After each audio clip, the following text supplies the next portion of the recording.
Assalamualaikum warahmatullahi wabarakatuh.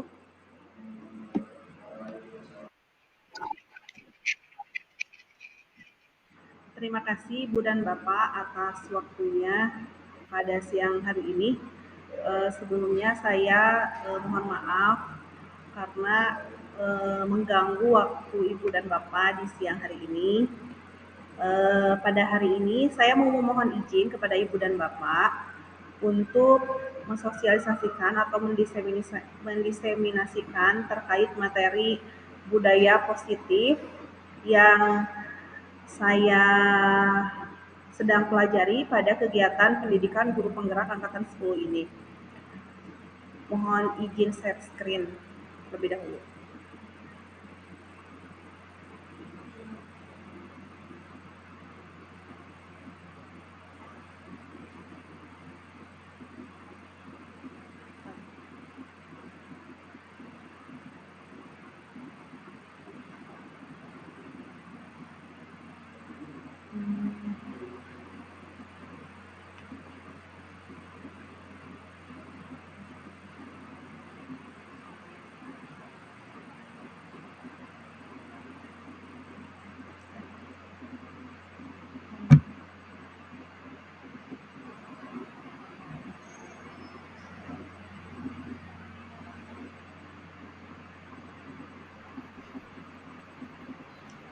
Sudah muncul belum ya?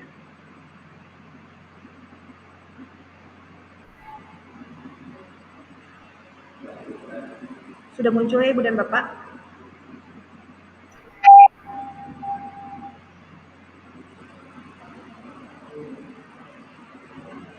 Tapi di saya belum muncul, bentar.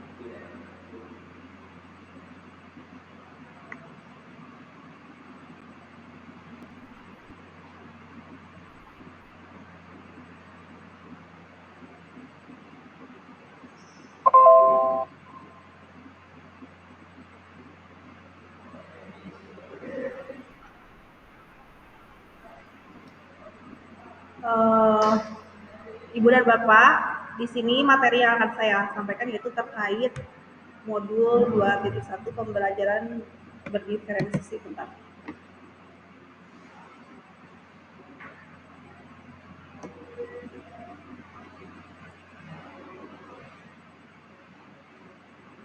Diseminasi akhir aksi nyata modul 14 budaya positif. Ibu dan Bapak mungkin sudah sering mendengar apa itu budaya positif. Sebelumnya maaf, ada Ibu dan Bapak di layarnya? Ada ya? Pada agenda ini yaitu pembukaan dan doa sambutan dari kepala sekolah yang pada hari ini berkebetulan tidak bisa hadir, pemahaman inti materi, eksplorasi konsep, refleksi, dan penutup. Marilah Ibu dan Bapak kita buka agenda kali ini dengan membacakan basmalah bersama-sama. Bismillahirrahmanirrahim. Modul ini dikontribusikan untuk mencapai kompetensi lulusan. Yang pertama, guru penggerak memahami pentingnya kebutuhan belajar dan lingkungan yang memfasilitasi individu di sekolah agar dapat meningkatkan kompetensi secara aman dan nyaman. Yang kedua, guru penggerak mampu menggerakkan komunitas sekolah untuk mengembangkan atau mewujudkan visi sekolah yang berpihak pada murid dan berlandaskan nilai-nilai kebajikan universal. Capaian modul ini, pertama harus memahami dulu konsep pendidikan menurut Bapak Ki Hajar Dewantara atau filosofi pendidikan menurut Ki Hajar Dewantara. Yang kedua tentang praktik disiplin secara umum. Yang ketiga, positif dengan menerapkan konsep disiplin positif dan berinteraksi dengan murid. Capaian khusus tidak usah Ibu dan Bapak. Nah, sekarang saya ingin bertanya kepada Ibu dan Bapak, apakah Ibu dan Bapak setuju dengan pernyataan ini? Pertama, hukuman dapat mendisiplinkan anak. Yang kedua, memberi anak hukuman dengan hal positif seperti membaca atau membersihkan halaman sekolah dapat meningkatkan disiplin anak. Yang ketiga, memberi penghargaan dapat meningkatkan motivasi belajar anak. Apakah Ibu dan Bapak setuju dengan pernyataan ini?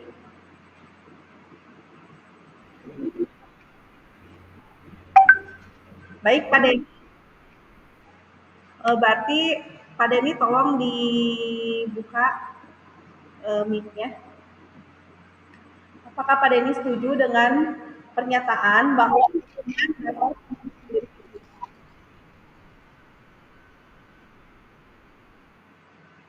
bagaimana Pak? Apakah Ibu dan Bapak yang lain mempunyai pendapat berbeda? Apa alasannya Pak Denny setuju bahwa hukuman itu dapat mendisiplinkan anak Pak Denny?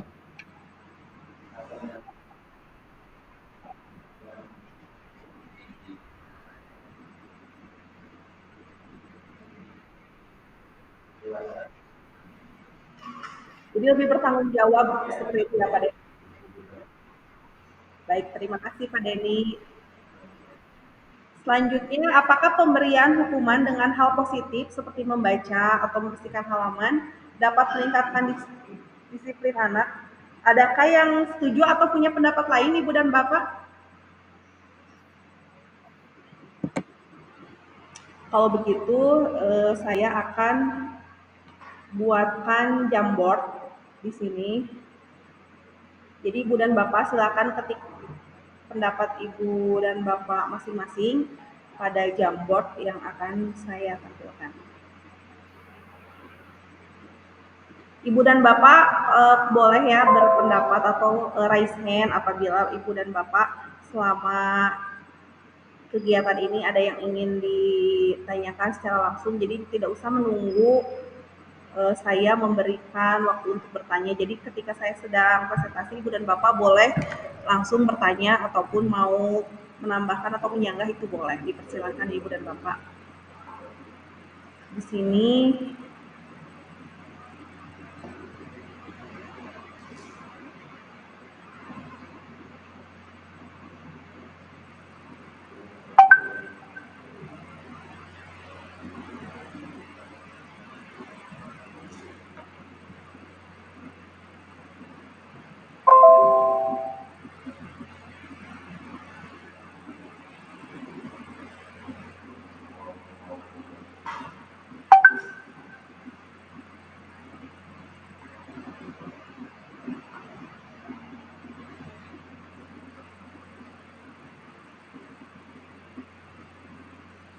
sebentar jamboardnya belum keluar.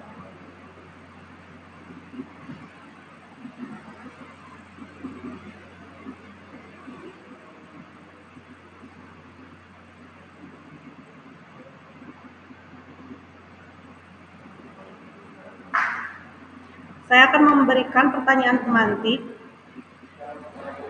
kepada Ibu dan Bapak.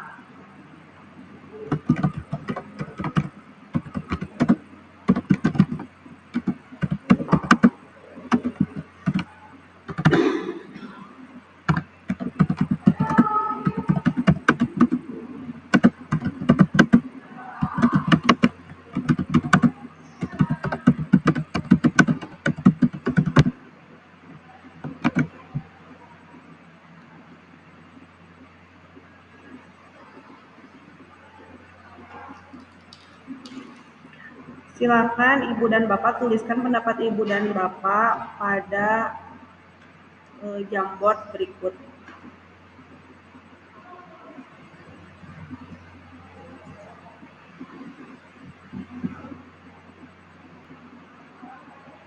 Sudah muncul jamboardnya Ibu dan Bapak?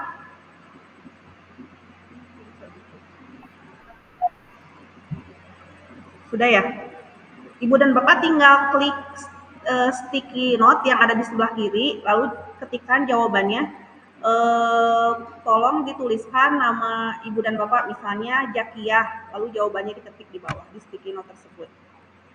Di sebelah kiri ada stick note.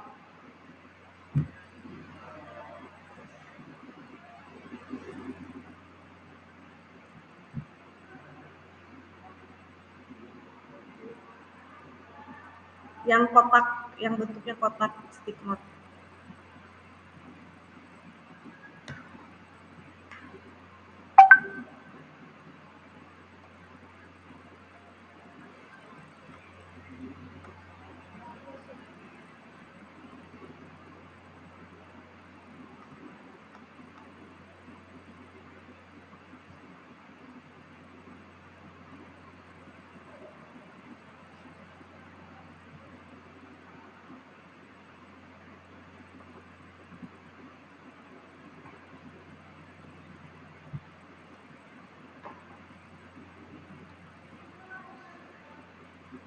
Di sebelah kiri jamboardnya itu ada stick note yang kotak di bawah panah. Itu kiri. Oh, nggak bisa diklik. Oh, sebentar, sebentar.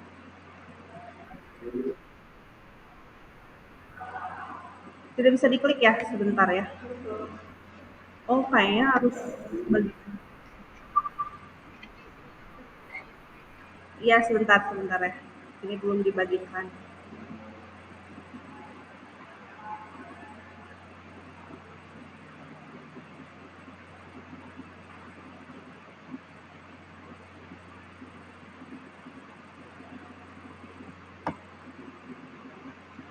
Linknya diklik ada pada komentar. Diklik linknya ada pada kolom komen, nanti akan keluar jamboardnya.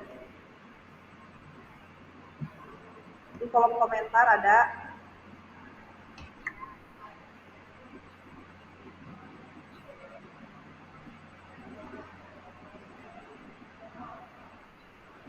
Bisa ya.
Sepertinya kalau di HP nggak bisa, Ibu dan Bapak harus di laptop. Apakah ada kendala yang di yang lainnya? Bisa nggak? Hmm, ya, pakai stick note. Ya. Bisa nggak diketik, Bu Dela? Saya nggak bisa buka HP saya pakai HP. Ya, Bu Ria harus Bu Adoria memang harus pakai laptop kayaknya. Kalau pakai HP diminta ngedownload dulu ya jamboardnya.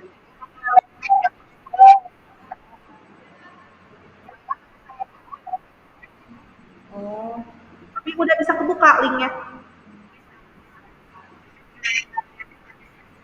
Ya udah baiklah Ibu dan Bapak, kita lewat saja ya pertanyaan pemantiknya. Kita lanjutkan dulu ke materi berikutnya karena tadinya pertanyaan pemantik itu saya ingin menggali dulu sejauh mana Ibu dan Bapak memaknai terkait hukuman kepada anak gitu.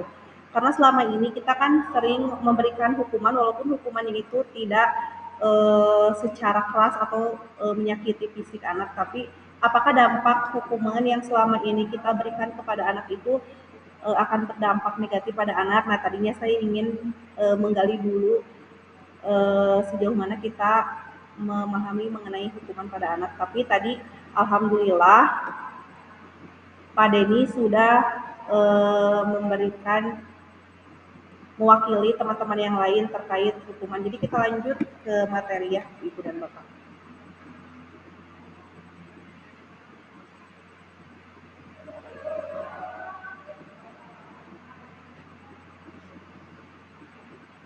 Selanjutnya,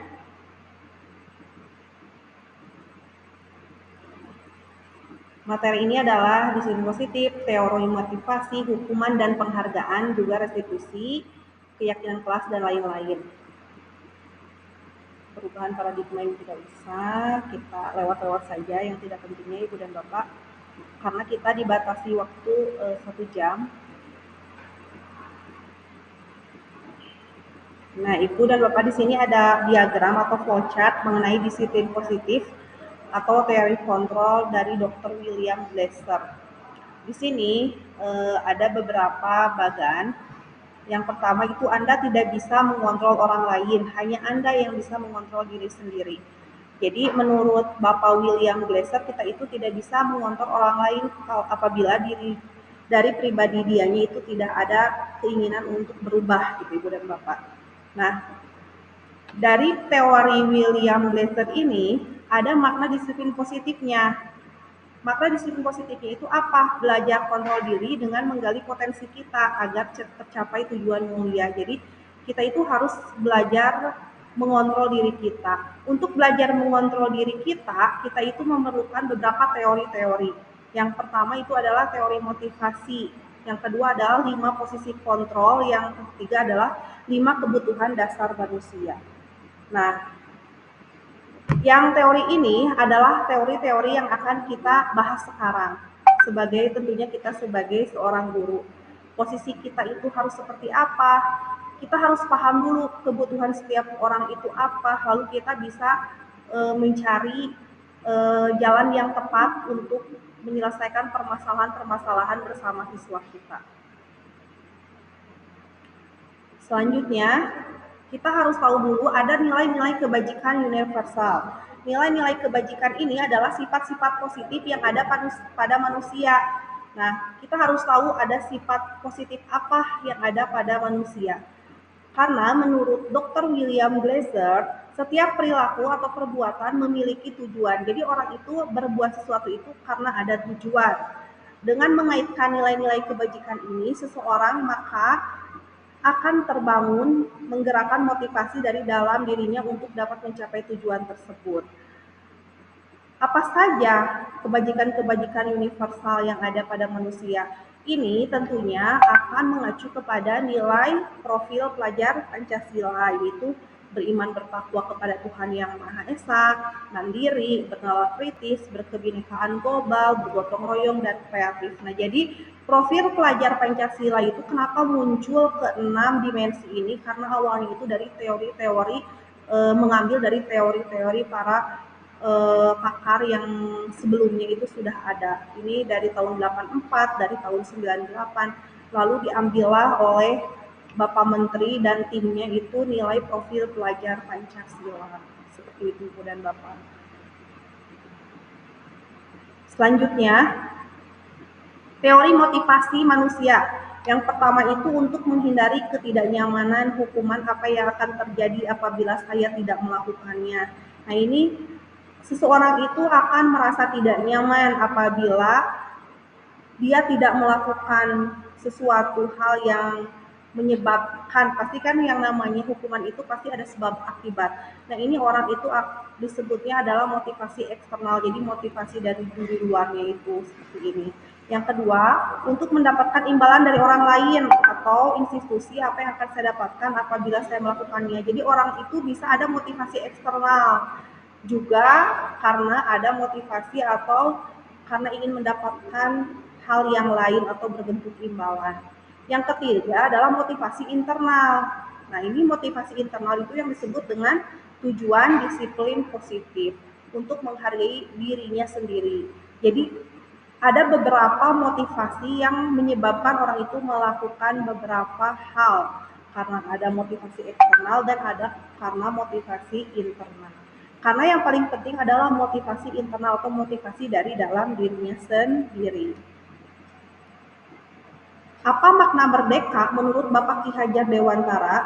Merdeka itu artinya tidak hanya terlepas dari perintah, akan tetapi juga cakap buat memerintah diri sendiri. Cakap itu artinya mampu mengatur dirinya sendiri. Jadi menurut Bapak Ki Hajar Dewantara, merdeka itu tidak perlu ada intimidasi, tidak perlu ada paksaan, tidak perlu ada eh, apa tidak perlu ada tekanan dari orang lain, tapi merdeka itu harus mengeluarkan potensi yang ada pada dirinya sendiri, bebas berekspresi, mungkin seperti itu ya Ibu dan Bapak.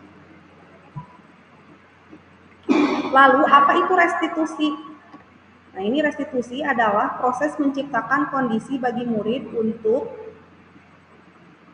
untuk mengembalikan kebebasan mereka sehingga mereka bisa kembali pada kelompok mereka dengan karakter yang lebih kuat. Jadi restitusi itu adalah proses untuk mengembalikan seseorang kepada habitatnya kembali. Maksud dari kata mengembalikan ini adalah, misalnya Ibu dan Bapak ada anak atau siswa yang mempunyai masalah bersama, baik itu bersama temannya atau guru. Tentu saja mereka itu akan beberapa saat itu akan merasa kurang percaya diri atau percaya dirinya itu akan merasa turun. Nah, dengan proses restitusi ini apabila kita coba lakukan, siswa tersebut itu akan sedikit demi sedikit bisa kembali ke habitatnya, kembali seperti semula gitu. Nah, ini dengan proses restitusi. Seperti apa restitusi itu nanti akan saya perlihatkan contohnya. Ciri-cirinya restitusi apa saja? Yang pertama, bukan untuk menebus kesalahan, namun untuk belajar dari kesalahan. Jadi restitusi itu tidak boleh kita menggali kesalahan seseorang. Yang kedua, memperbaiki hubungan. Yang ketiga, tawaran bukan paksaan. Yang keempat, restitusi itu menuntun untuk melihat ke dalam diri. Yang kelima, mencari kebutuhan dasar yang mendasari tindakan. Yang keenam, cara yang paling baik. Yang ketujuh, fokus pada karakter bukan tindakan. Yang kedelapan, fokus pada solusi.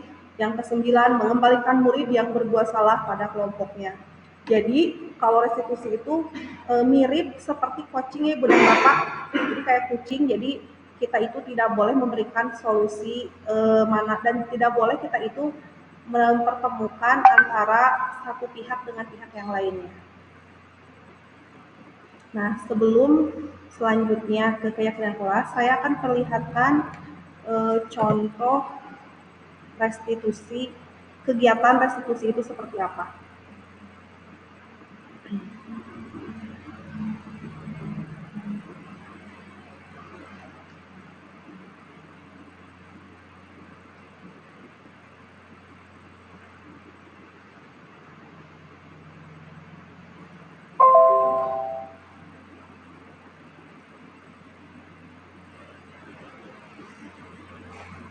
Sebentar.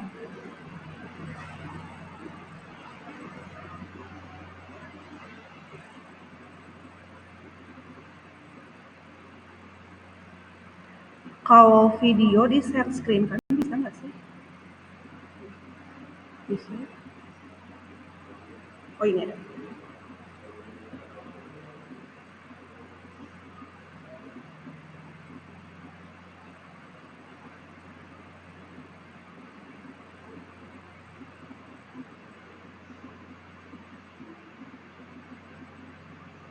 Sudah muncul Ibu dan Bapak? Tapi belum nyala ya?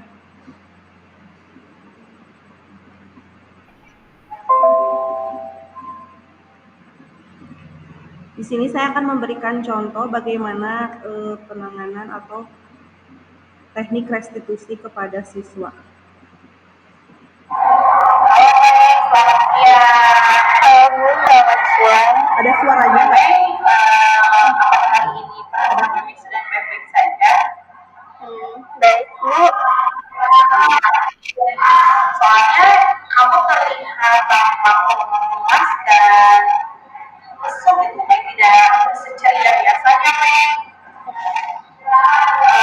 Meng tahu nggak kenapa Meng lupa beliau? Tahu Bu, tadi Meng ada masalah dengan Delisa di kelas. Oh, gitu. Tapi Meng sudah paham ya apa yang menyebabkan Mei dipanggil sama Ibu ya. Oke Mei, tapi Mei merasa bersalah. Ya, Mei merasa bersalah Bu, karena tadi Mei menarik kerudung Delisa. Mei jangan terlalu merasa bersalah ya. Merasa bersalah itu bagus ya, karena untuk menyadarkan diri kita. Tapi Mei jangan merasa paling merasa paling rendah gitu ya. Karena setiap orang itu pasti pernah melakukan kesalahan ya Mei. Termasuk ibu juga itu yakin ibu pernah melakukan kesalahan. Oke Mei, ingin tanya, menurut Mei menarik kerudung Delisa itu apa? Tidak Bu, Tidak ya. Kenapa? karena itu bisa membuat Delisa malu dan juga memperlihatkan rambutnya Delisa. Oh iya betul ya. Mei, apakah kamu ada punya sebab lain tidak mengapa kamu menarik kerudung Delisa secara tiba-tiba? Karena Delisa menuduh Mei mengambil uang Delisa Bu. Jadi Delisa tidak terima, jadi Mei tidak terima. Jadi yang sebetulnya ibu ingin kamu jujur, yang sebetulnya kamu mengambil uang Delisa apa tidak Mei? Tidak Bu, Mei tidak mengambil uang Delisa. Ya, sehingga kamu terpancing emosi dan kamu menarik kerudung Delisa gitu ya Mei. Oke. Nah sekarang Mei, dampak dari yang terjadi pada kejadian hari ini, apakah kamu sudah bisa mengambil hikmah dari kejadian ini Mei? Tidak Bu, Ya, apa kira-kira hikmahnya bagi kamu? Mei jangan tersulut emosi kalau dituduh yang tidak benar dan belum ada buktinya juga Bu. Jadi jangan cepat terpancing ya, karena emosi itu tidak bisa menyelesaikan masalah. Baik Mei, terima kasih kamu sudah bisa mengoreksi kesalahan yang ada pada dirimu. Ibu berharap mudah-mudahan kedepannya kamu bisa menjadi pribadi yang lebih penyabar, yang lebih santai, sehingga bisa memecahkan permasalahan dengan hasil yang lebih baik. Iya Bu. Semangat selalu ya Mei, jangan lupa, jangan lemas ya. Karena itu yakin setiap permasalahan itu pasti akan ada solusinya. Lalu apa yang akan kamu lakukan kepada Delisa Mei? Mei akan minta maaf pada Delisa. Kamu akan minta maaf kepada Delisa. Oke, terima kasih ya Mei atas waktu sharingnya dan kamu sudah mau ngobrol dengan ibu ya. Mudah-mudahan pembicaraan ini bisa memberikan motivasi kamu ke depannya. Semangat ya Mei ya. Ya, semangat Mei. Dadah.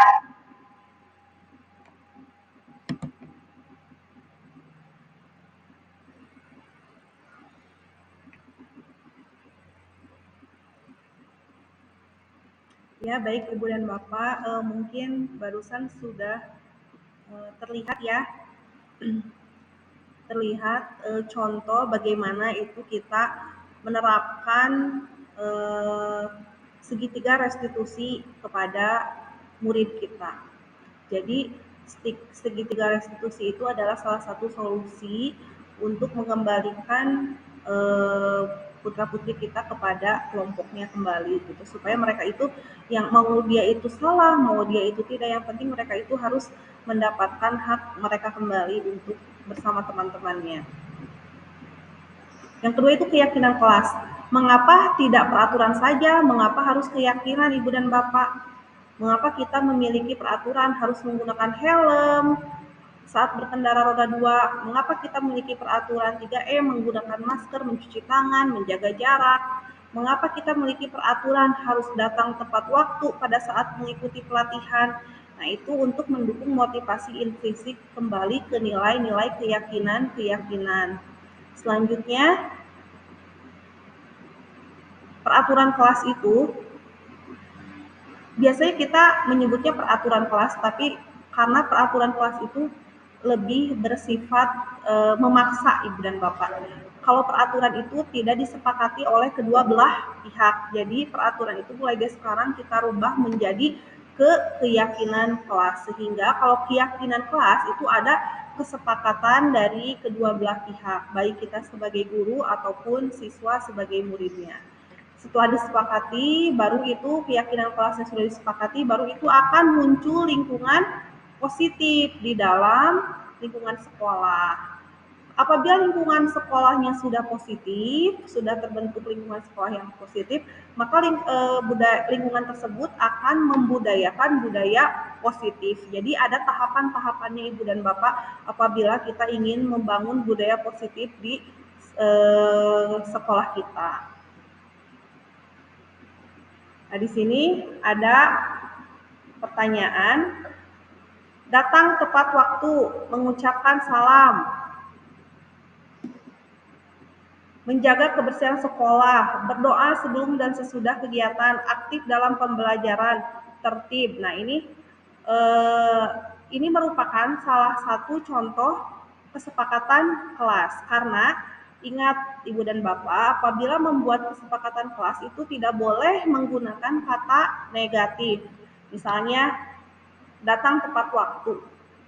Kalau di peraturan kelas itu bukan datang tepat waktu, tetapi tidak boleh datang terlambat. Nah, itu masih peraturan kelas.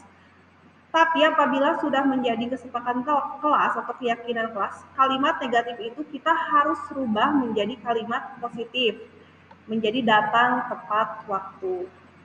Nah, ini kita kan sering melihat poster-poster ataupun gambar-gambar yang anak buat di dalam kelas itu dilarang membuang sampah sembarangan. Nah, itu masih bersifat peraturan.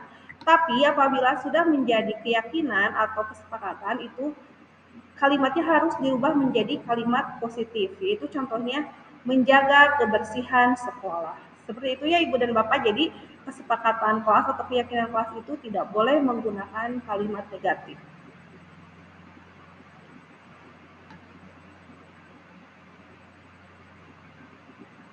Ini udah, selanjutnya tabel T dan Y ini tidak usah, kita lewat. Nah, yang selanjutnya adalah dihukum oleh penghargaan. Jadi Ibu dan Bapak memberikan penghargaan terhadap siswa itu tidak selamanya berdampak positif. Jadi dengan memberikan penghargaan kepada siswa itu bisa salah satu bentuk hukuman.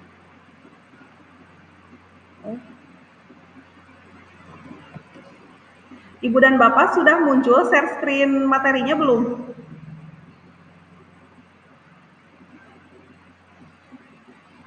Ibu dan Bapak, halo.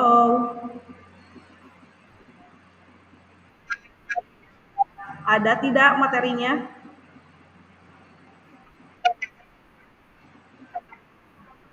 Ini ada ya? Ini ada. Udah ada sekarang belum? Ibu dan Bapak, jadi ternyata memberikan penghargaan kepada anak itu bisa juga salah satu bentuk hukuman loh. Kita kan selama ini memberikan penghargaan kepada anak itu tujuannya untuk mengapresiasi anak ya, tapi ternyata memberikan penghargaan itu tidak selamanya berdampak positif kepada anak, tapi itu juga bisa menjadi salah satu bentuk dihukum. Nah, artinya dihukum oleh penghargaan. Jadi penghargaan itu bisa menjadi hukuman juga untuk anak. Ini ada penghargaan menghukum, penghargaan mengurangi ketepatan, penghargaan tidak efektif, dan penghargaan merusak hubungan. Juga ada penghargaan menurunkan kualitas, penghargaan mematikan kreativitas, penghargaan mengurangi motivasi intrinsik. Jadi, kalau penghargaan itu, kita harus melihat dulu aspek bermanfaatannya dari penghargaan tersebut. Contoh misalnya, Ibu dan Bapak memberikan penghargaan kepada siswa yang ini ya, kita ambil salah satu. Nah, kita memberikan penghargaan merusak hubungan. Contohnya ibu dan bapak memberikan penghargaan kepada siswa yang paling cantik misalnya ya, atau siswa yang paling ganteng. Nah, itu sebetulnya tidak tepat ibu dan bapak seperti itu. Mengapa? Karena itu bisa merusak hubungan antar pertemanan siswa. Nah, jadi kenapa bisa merusak? Karena kalau kita memilih seseorang untuk diberikan penghargaan, itu harus dilihat dampak ke depannya seperti apa.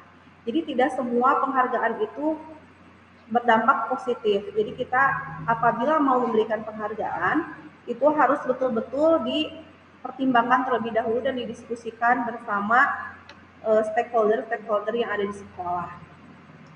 Selanjutnya, tindakan guru mencatat 100 kali di dalam buku kalimat saya tidak akan terlambat lagi. Nah, ini juga harus diperhatikan bagaimana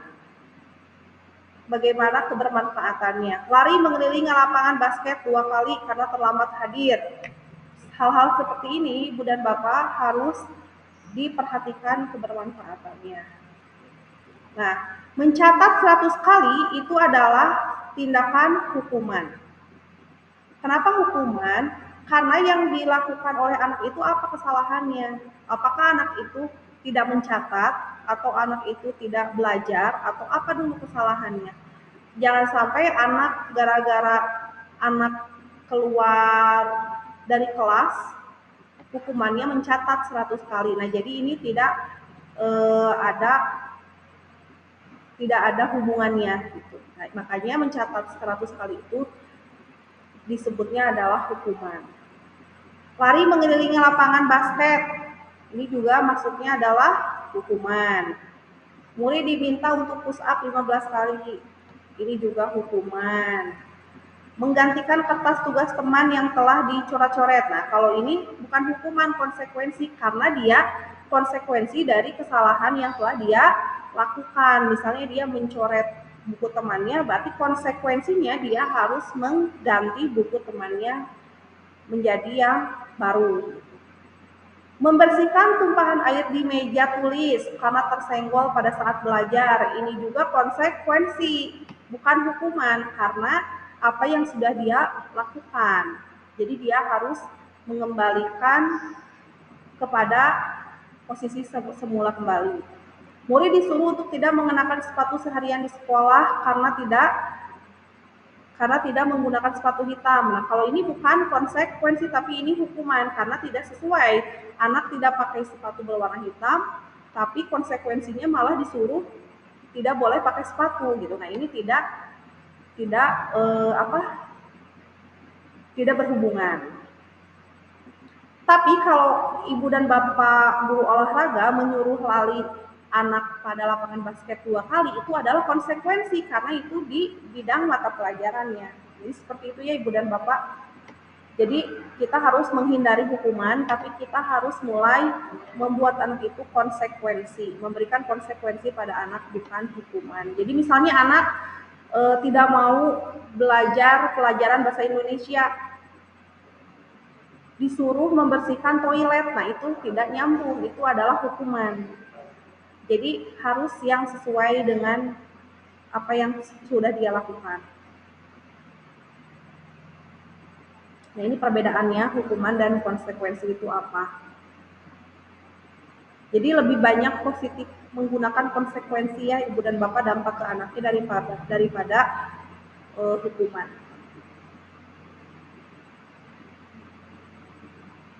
Selanjutnya, kebutuhan dasar manusia.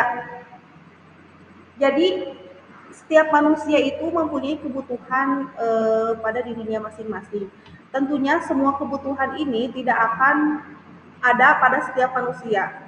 Jadi setiap orang itu membutuhkan semua kebutuhan ini, tapi tidak sempurna. Jadi tidak ada pada setiap diri manusia. Belonging itu apa sih Bu dan Bapak? Belonging itu berarti kasih sayang, disayangi gitu ya. Fun itu kebahagiaan, freedom itu kebebasan gitu ya. Jadi tidak semua orang itu, misalnya ada orang yang kasih sayangnya itu terpenuhi, tapi belum tentu kebebasannya itu terpenuhi. Nah, jadi setiap orang itu tidak dapat tidak sempurna. Jadi tidak semua kebutuhan dasarnya itu terpenuhi. Sehingga bagaimana caranya kita saling mengerti kebutuhan dasar masing-masing. Misalnya kita punya sahabat, kita punya siswa, mana sih yang tidak terpenuhi oleh mereka gitu. Sehingga kita bisa saling mengisi kekurangan dari masing-masing. Selanjutnya adalah 5 posisi kontrol kita sebagai guru. Apa saja sih 5 posisi kontrol kita sebagai guru? Baiklah, saya akan perlihatkan contohnya.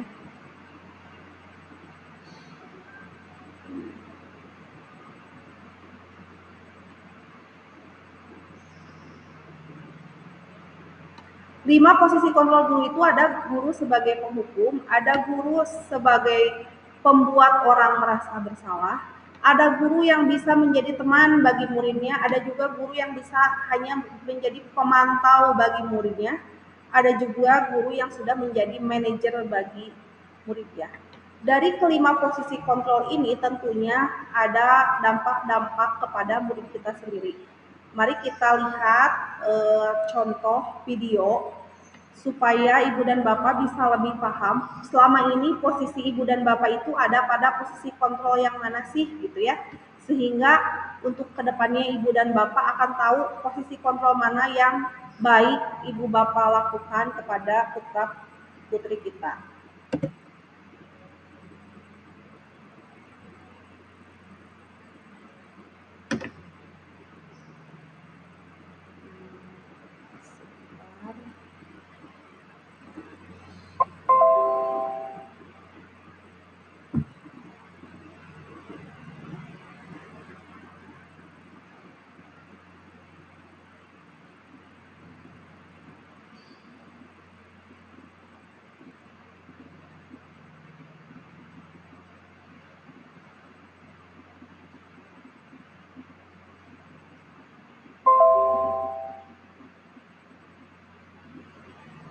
Positif restitusi, salah satu program yang dikembangkan adalah 5 posisi kontrol. 5 posisi kontrol dalam restitusi adalah proses perjalanan seorang pendidik agar dapat mengenali dirinya. Pada video kali ini, kita akan membahas tentang 5 posisi kontrol yang dikembangkan oleh Diane Gosson dan contoh penerapannya.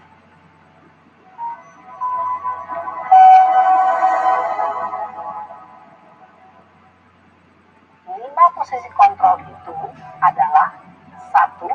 Posisi penghukum, 2. Posisi pembuat merasa bersalah, 3. Posisi teman, 4. Posisi pemantau atau monitor, dan 5. Posisi manajer. Untuk lebih memahami kelima posisi tersebut, mari kita saksikan kasus Naren yang terlambat hadir 20 menit di sekolah dan melihat bagaimana kelima posisi kontrol dalam menghadapi masalah tersebut.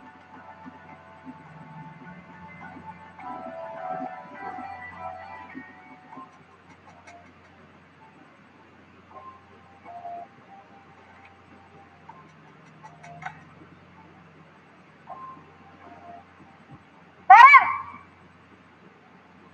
Sini kamu! Selamat pagi, Bu. Selalu terlambat. Kamu deh, pasti terlambat. Maaf, Bu. Saya... Apa? Apa coba? Alasan kamu apa lagi? Kapan sih kamu tidak terlambat? Malas sekali ya kamu jadi anak. Saya... Dasar pemalas. Gak kapok-kapok sih kamu. Sudah berapa kali terlambat? Sana, kamu keliling lapangan basket 2 kali. Kenapa saya harus keliling lapangan basket, Bu? Kenapa? Kamu melawan ibu? Berani-beraninya jawab. Sudah terlambat, masih berani jawab pula. Sekarang, keliling lapangan basket 5 kali sekalian. Biar kapok.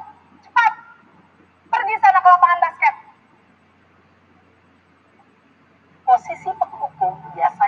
berbicara dengan nada tinggi, menghardik, menunjuk-nunjuk, menyakiti, dan menyindir. Hukuman bisa berupa fisik maupun psikis. Ibu dan bapak guru hebat. Dampak yang terjadi pada murid ketika guru berada pada posisi penghukum adalah murid cenderung akan memberontak, bahkan menyimpan dendam.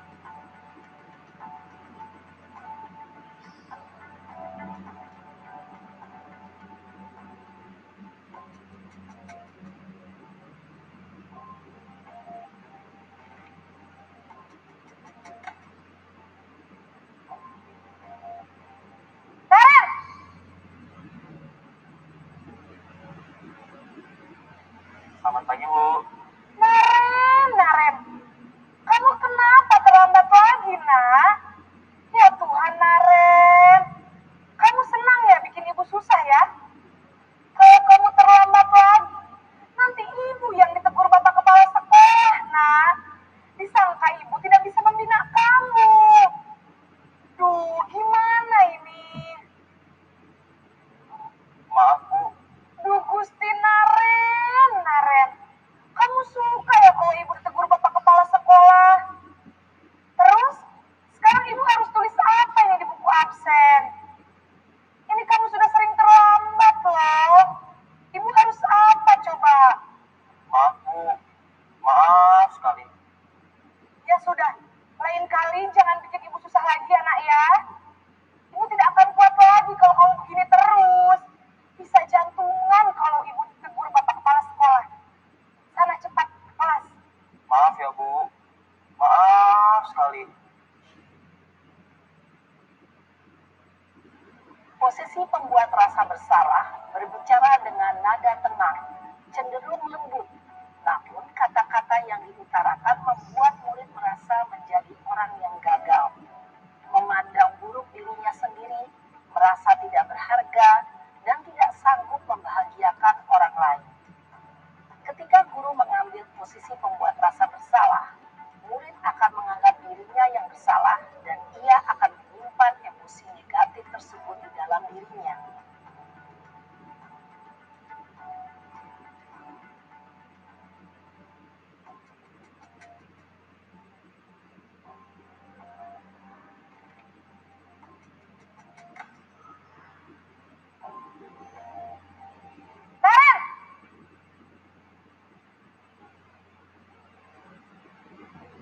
Selamat pagi, Bu.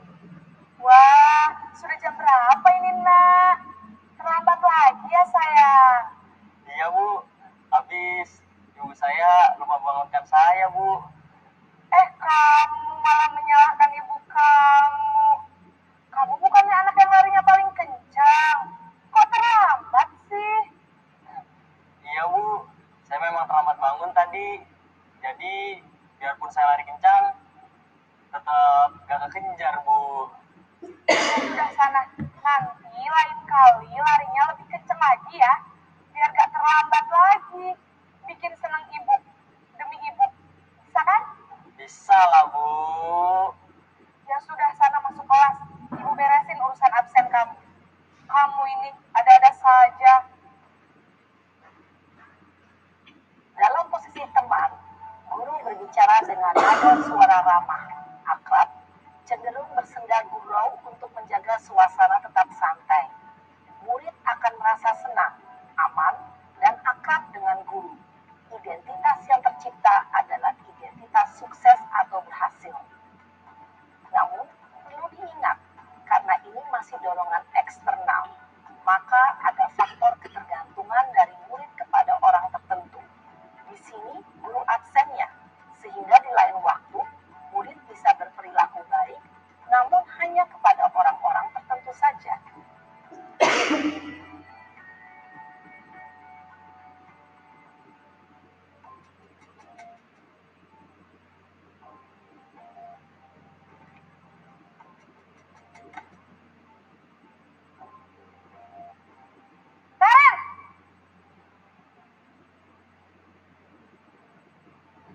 Selamat pagi, Bu.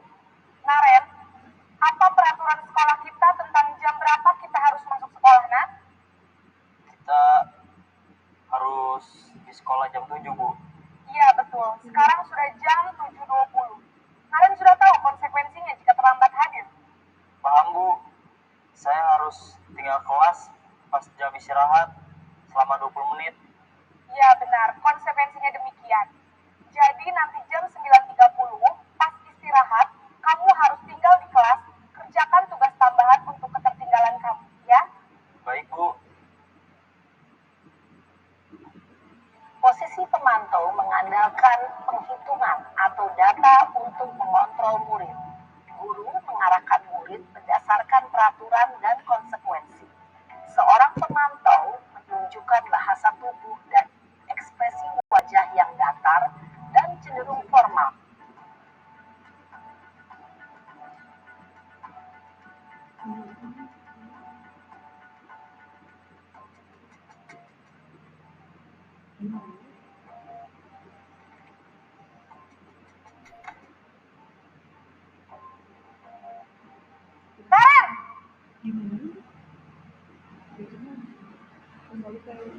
Selamat pagi, Bu. Selamat pagi, Naren. Maaf, Bu. Saya terlambat. Iya, sekolah masuknya jam 7, sekarang sudah jam 7.20. Jadi sekarang bagaimana ini, Naren? Maaf, Bu. Udah sejam kayaknya. Saya lupa setel alarm saya semalam. Baiklah Ibu dan Bapak, ini posisi kontrol yang terakhir yaitu posisi kontrol, contoh posisi kontrol manajer. Karena posisi kontrol manajer menurut saya itu adalah posisi kontrol yang paling efektif bagi kita dalam menangani siswa kita.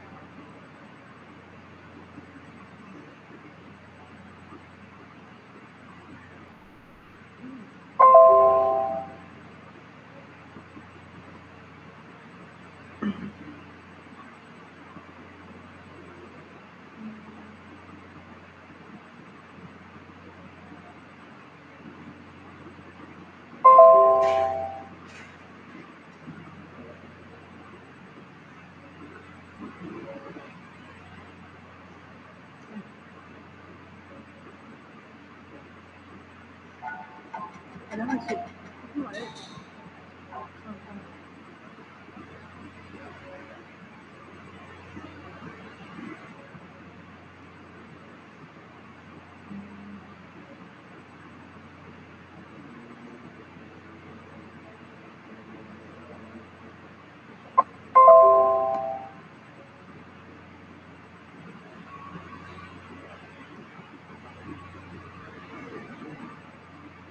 Cukup materialnya.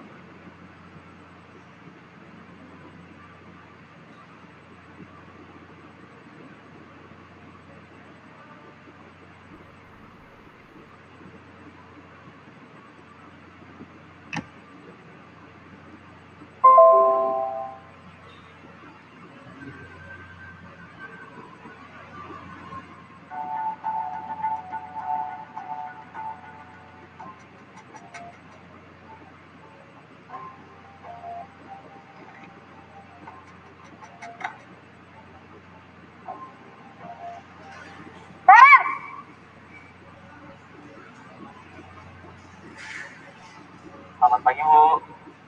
Selamat pagi, Naren. Maaf, Bu. Saya terlambat. Iya, sekolah masuknya jam 7, sekarang sudah jam 7.20. Jadi sekarang bagaimana ini, Naren? Maaf, Bu. Saya lupa setel alarm saya semalam. Baiklah, menurut kamu, keyakinan sekolah yang mana yang perlu kamu tingkatkan? Menghargai diri sendiri dan orang lain mungkin ya, Bu. Setuju. Jadi, apakah Naren meyakini prinsip saling menghormati tersebut? Iya, Bu. Saya meyakininya. Apakah Naren bersedia memperbaiki masalah keterlambatan ini? Bersedia, Bu. Bagaimana kamu akan perbaiki masalah keterlambatan ini? Saya akan coba untuk tidak lupa menyetel alarm saya, Bu. Baik, kalau Naren lupa menyetel alarm di rumah, ada orang yang kira-kira bisa bantu mengingatkan tidak? Ada, Bu. Kakak saya, Kak Emma. Ada lagi selain Kak Emma? Selain Kak Emma, ada ibu saya. Baik, jadi yang mengingatkan Naren adalah Kak Emma dan ibu kamu ya? Kira-kira akan mulai setel alarm kapan nih, Naren? Setelah pulang sekolah akan segera saya lakukan. Baik, jadi Naren akan setel alarm untuk bangun besok pagi dan akan diingatkan oleh kakak dan ibunda Naren ya.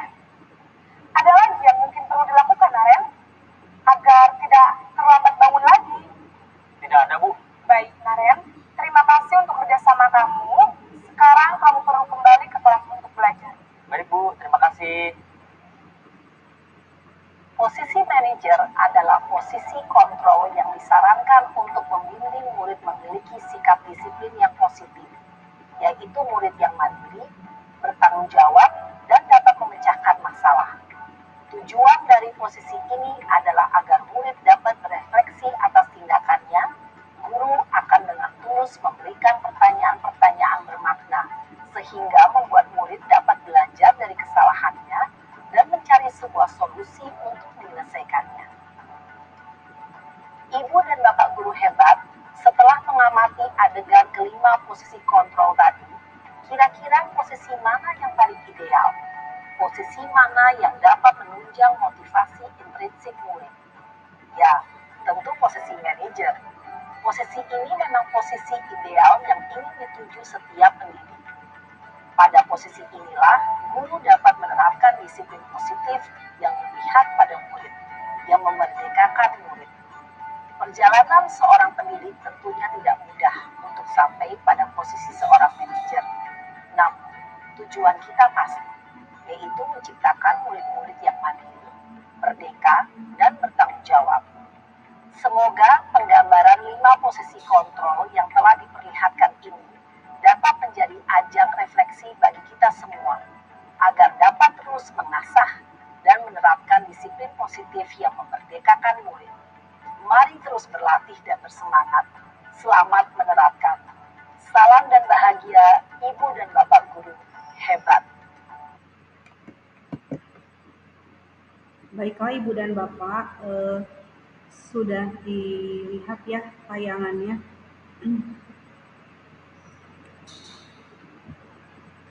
Saya akan kembalikan ke materi. Ibu dan Bapak mohon untuk on cam ya, karena sebentar lagi kita akan ke sesi akhir, di mana sesi akhir itu refleksi dan nanti kita akan ada dokumentasi.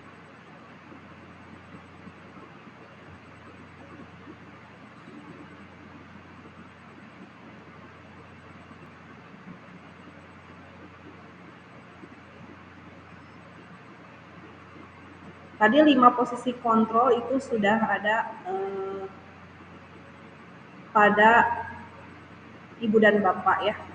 Dari hasil ini segitiga restitusi tadi udah. Dari hasil yang sudah Ibu Bapak tonton, apakah Ibu dan Bapak ada refleksi bagi Ibu dan Bapak setelah menonton tayangan tadi? Mungkin di antara yang ada di sini, apakah ada yang bisa menyampaikan posisi kontrol mana yang selama ini sudah diterapkan oleh Ibu dan Bapak ketika membersamai putra-putrinya di sekolah? Boleh, mungkin kalau saya waktu bersama Fasil ya, kan saya berpendapat, kalau saya jujur aja bilang penghukum Pak gitu ya, karena selama ini saya merasa posisi kontrol yang paling efektif bagi saya itu adalah penghukum gitu. Walaupun ternyata setelah tadi melihat refleksi dari tayangan video, itu banyak sekali dampak negatifnya pada putra-putri kita. Ya, kalaupun tidak sekarang, itu akan ada dampak negatifnya nanti untuk kedepannya mereka gitu. Jadi dapat merugikan peserta didik, bisa bikin trauma dan lain-lain gitu. Nah, Ibu dan Bapak mungkin selama ini sudah dengan melihat video yang tadi sudah bisa merefleksikan belum di mana posisi kontrol Ibu dan Bapak sekarang? Siapa yang mau bercerita? Enggak, dipersilakan Ibu dan Bapak boleh raise hand ya. Tidak usah malu, tidak usah takut ya Ibu dan Bapak. Di sini kita sharing saja, berbagi pendapat. Mungkin bisa saling memberi masukan juga.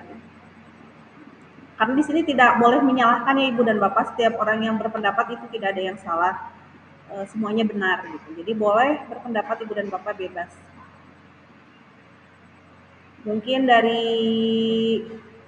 BK, dari Bu Dela, ada nggak Bu Dela? Karena kan biasanya BK itu sering berhadapan dengan siswa yang bermasalah gitu.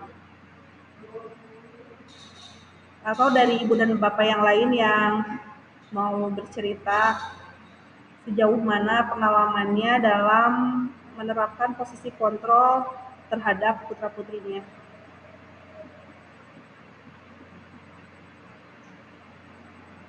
Boleh raise hand ya Ibu dan Bapak. Yang mau bercerita nanti dapat door prize ya dari saya. Boleh nanti dapat ulen gratis.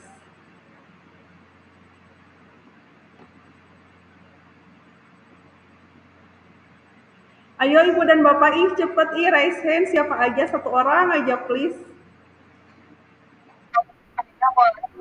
Oh boleh Bu Mai, mangga Bu Mai, gimana? Boleh, bebas, tadi kan mau langsung nanya, mau langsung apa boleh.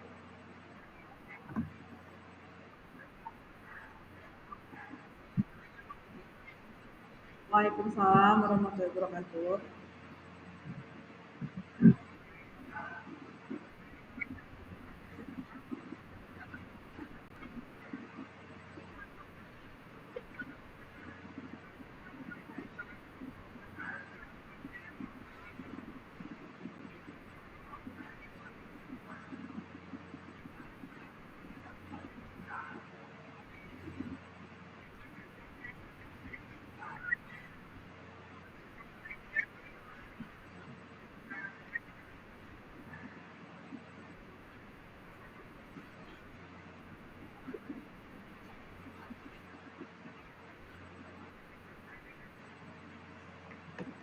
Ya, terima kasih Bu Mai atas pertanyaannya. Jadi maksudnya gini, bukan maksudnya bagaimana caranya supaya anak itu paham bahwa dia itu salah gitu ya, tanpa kita memberi hukuman atau memberi punishment kepada anak gitu ya, Bu Mai, gitu bukan? Ini Ibu dan Bapak bisa kita lihat pada pendekatan segitiga restitusi yang sudah saya contohkan tadi. Jadi pada segitiga restitusi ini kita melakukan pendekatan anak dengan pertanyaan-pertanyaan pemantik kepada anak yang nantinya anak itu akan menjawab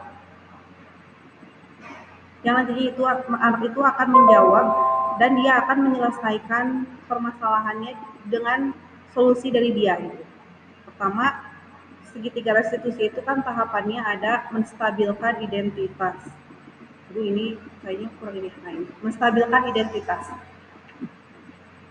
Tadi ketika saya membuat video, contoh video bersama Mei itu ceritanya si Mei namanya. Mei itu anaknya dituduh mencuri barang milik temannya yang ada di dalam tasnya. Dia tidak menerima, jadi si Mei itu menjambak kerudung temannya. Lalu saya panggil, saya coba terapkan segitiga restitusi di sini. Nah, pertama kita stabilkan identitas anak tersebut terlebih dahulu. Jadi jangan ketika kita memanggil anak, kita itu jangan langsung kamu tadi mencuri barang teman kamu ya, jangan seperti itu. Tapi kita stabilkan dulu identitas anak tersebut. Contohnya dengan ada kalimat kunci, Mei berbuat salah itu hal yang manusiawi, atau Mei berbuat salah itu hal yang wajar. Ibu juga sebagai guru sama pasti banyak melakukan kesalahan. Nah, seperti itu sudah menstabilkan dulu identitasnya sehingga kepercayaan dirinya itu bangkit kembali. Jangan sampai baru dipanggil anak itu langsung merasa dijatuhkan oleh kita. Nah, lalu Ibu Bapak bisa siapa yang benar, siapa yang salah untuk menyelesaikan masalah. Nah, itu bisa di akhir, jadi jangan di awal. Kalau kamu menyalahkan dirimu sendiri terus, apakah kamu bersikap baik pada dirimu sendiri? Nah, ini dikasih pertanyaan-pertanyaan seperti itu terlebih dahulu. Apabila sudah distabilkan, baru di sini divalidasi kebenarannya. Nih, contoh pertanyaannya seperti ini. Kamu bisa saja kan melakukan hal yang lebih buruk, tapi kamu tidak melakukannya kan? Nah, Jadi kita tidak langsung menjudge anak itu salah gitu. Pada dasarnya setiap manusia itu tujuannya adalah tadi memenuhi kebutuhannya basic needs, apa itu power, freedom, kebebasan, dicintai, disayangi, kebahagiaan, bertahan hidup, itu semuanya arahnya ke sana. Jadi biasanya anak itu melakukan kesalahan karena kebutuhan hidupnya itu ada yang tidak terpenuhi. Seperti itu ya Ibu dan Bapak. Jadi di validasi kebutuhan baru ditanya, Mei, kamu tahu nggak kenapa ibu panggil gitu kan, ditanya dulu. Dia nanti akan bercerita dengan sendirinya apa kejadian apa yang telah terjadi. Pasti kamu punya alasan kan kenapa kamu melakukan hal tersebut. Nah, kita tanya seperti itu. Lalu tanya lagi, apa sih yang penting bagi kamu dari apa yang tadi kamu lakukan? Apakah banyak manfaatnya? Gitu. Nah, itu ditanyakan seperti itu. Biasanya pada saat validasi kebutuhan, anak itu akan bercerita tentang hal-hal apa yang telah dia lakukan. Tapi tentunya ini kita membutuhkan kreativitas untuk memancing anak untuk bercerita tanpa menjatuhkan anak tersebut. Seperti itu ini contohnya. Lalu di segitiga restitusi yang terakhir itu menanyakan keyakinan. Contoh pertanyaan pemantiknya, apa nilai yang kita percaya di kelas? Nah, kan kita itu tadi di awal itu kita itu harus membuat keyakinan kelas terlebih dahulu bersama putra-putri kita. Keyakinan kelas itu bukan keyakinan di dalam kelas masing-masing saja ya Ibu dan Bapak. Bisa guru mata pelajar membuat keyakinan kelas bersama muridnya, bisa wali kelas bersama muridnya, bisa juga sekolah membuat keyakinan kelas bersama siswa-siswanya di dalam satu sekolah. Jadi keyakinan kelas itu yang asalnya peraturan itu dirubah menjadi keyakinan. Nah, ini saya juga ingin mencoba di sekolah, jadi bukan peraturan sekolah sekarang harus diganti itu menjadi keyakinan sekolah atau keyakinan kelas. Nah, ditanya di sini, apa nilai yang kita percaya di kelas atau sekolah kita? Jadi di awal pembelajaran itu anak kan sudah membuat keyakinan.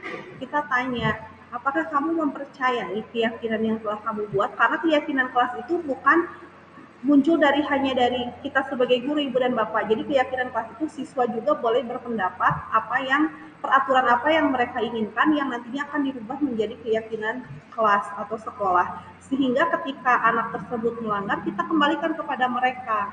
Apa kamu lupa bahwa di awal itu kamu sudah membuat keyakinan bersama ibu, bersama sekolah? Nah, seperti itu ibu dan bapak. Lalu ditanya oleh ibu dan bapak, untuk kedepannya, menurut kamu, apabila kamu masih berbuat seperti ini, baik apa tidak, merugikan diri kamu apa tidak? Nah, di sini ditanya di keyakinan pada tahap keyakinan, sehingga nanti anak akan menintrospeksi kesalahannya sendiri dan anak nanti tanya lagi untuk kedepannya sebaiknya sikap apa yang harus kamu lakukan. Apakah kamu akan tetap seperti ini dengan resikonya yang nanti akan kamu terima sendiri, atau kamu apa yang akan kamu lakukan? Nah, nanti biasanya si anak akan menjawab, misalnya saya akan meminta maaf, saya akan mendatangi teman saya atau bagaimana. Nah, di situ anak akan kembali kepada lingkungannya sendiri. Seperti itu Bu Martanti mungkin jawaban dari saya. Apakah dari teman yang lain ada yang ingin menambahkan atau ingin menguatkan? Boleh ya Ibu dan Bapak, dipersilakan. Atau ada pertanyaan lain Ibu dan Bapak? Karena memang sih budaya positif itu ketika saya belajar di pendidikan guru penggerak adalah materi yang paling panjang Ibu dan Bapak. Jadi budaya positif itu tidak bisa waktu yang sebentar, apalagi seperti kita sekarang dengan waktu yang sangat terbatas, kita harus membahas semua materi ini. Tapi mudah-mudahan setidaknya dengan mengikuti materi ini, Ibu dan Bapak mendapatkan pencerahan atau mendapatkan, walaupun pasti tidak akan puas, tapi mudah-mudahan setidaknya Ibu dan Bapak ada sedikit gambaran apa itu budaya positif, khususnya demi pembelajaran yang berpihak kepada murid. Selanjutnya,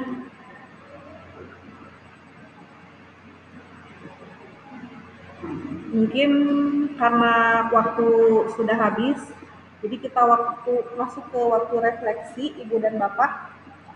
Hal baru apa yang mengubah paradigma saya? Jadi paradigma ibu dan bapak yang ibu dapatkan setelah mempelajari materi ini, adakah hal baru yang ibu dapatkan setelah mempelajari materi ini?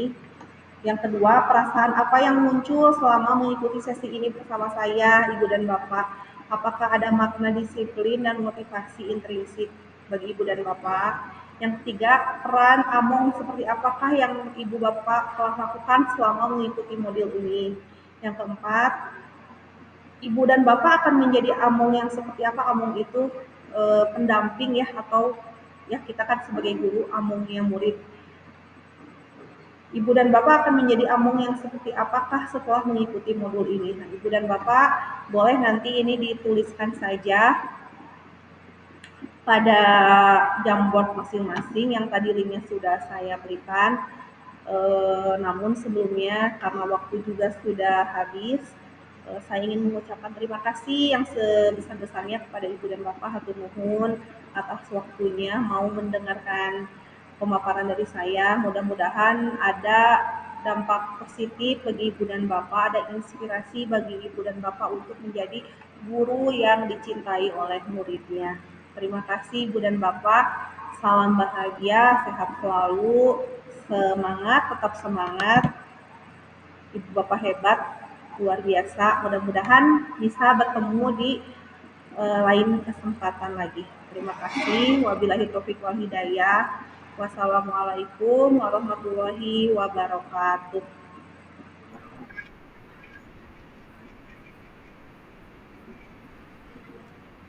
Boleh Ibu dan Bapak semuanya on cam ya, kita berfoto dulu. Kita akhiri dulu.